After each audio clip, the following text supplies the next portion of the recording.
నమస్తే ఫ్రెండ్స్, మీ అందరికీ మహాశివరాత్రి శుభాకాంక్షలు. ఈరోజు మనం ఒక ప్రత్యేకమైన పండుగ గురించి తెలుసుకుందాం. అది మహాశివరాత్రి. పిల్లలు, శివరాత్రి అంటే ఏమిటో తెలుసా? శివ అంటే పరమేశ్వరుడు, రాత్రి అంటే రేయి, అంటే శివుడికి అంకితమైన పవిత్రమైన రాత్రి. ఈ రాత్రి చాలా ప్రత్యేకం. ఎందుకంటే ఈరోజు శివుడు భూమికి చాలా దగ్గరగా ఉంటాడని అంటారు.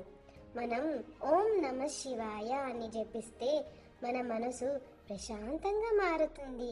చెడు ఆలోచనలు పోయి మంచి ఆలోచనలు వస్తాయి. పిల్లలు, శివుడి దగ్గర కొన్ని ప్రత్యేకమైన విషయాలు ఉంటాయి.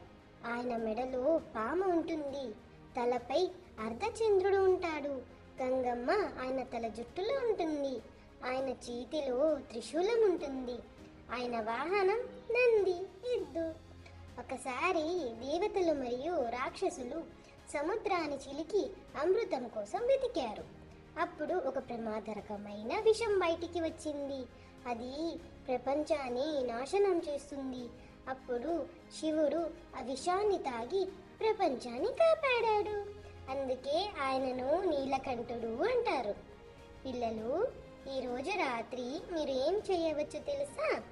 ఒక చిన్న దీపం వెలిగించండి, శివుడికి ఒక పువ్వు పెట్టండి, మీ అమ్మ నాన్నలతో కలిసి ప్రార్థన చేయండి, మంచి జ్ఞానం ఇవ్వాలని కోరుకోండి. మహాశివరాత్రి మనకు ఏమి నేర్పుతుందో తెలుసా?